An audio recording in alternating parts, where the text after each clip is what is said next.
చదువుకునే ఏజ్‌లో ఇంట్లో ఎక్కువ టైమ్ స్పెండ్ చేయలేదు. అప్పుడే వచ్చిన ఫోను, వాట్సాపో, ఫేస్‌బుక్కో తెలీదు కుర్రతనం.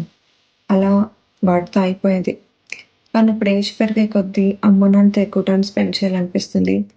కానీ టైమే లేదు. ఇంజినీరింగ్ అవ్వగానే జాబొచ్చింది. అప్పుడే ఫస్ట్ టైమ్ ఇంట్లో నుంచి బయటికెళ్ళాను. ఇంక అప్పటి నుంచి ఇంటికి గెస్ట్‌లానే వస్తున్నాను. Now I am 25. I turned 25 lately. ఇప్పుడు పెళ్లయిపోద్ది. తర్వాత కూడా ఇంట్లోకి గెస్ట్‌కి రానే రావాలి.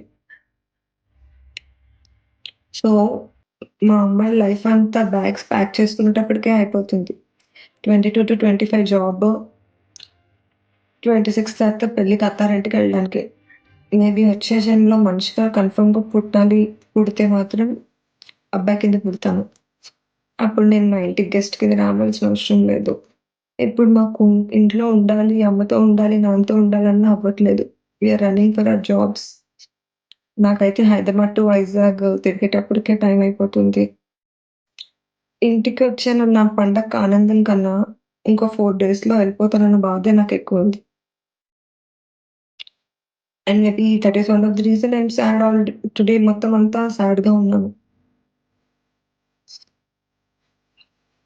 So what I want to tell is girls who are studying, who are doing their undergrad or maybe +2 also, spend as much time as with your parents, create many memories. అప్పుడు వదిలేసుకొని తర్వాత మళ్ళీ బాధపడాలి. అయ్యో! ఇంకొంచెం టైం ఉంటే బాగుండే అని. What we are doing right now.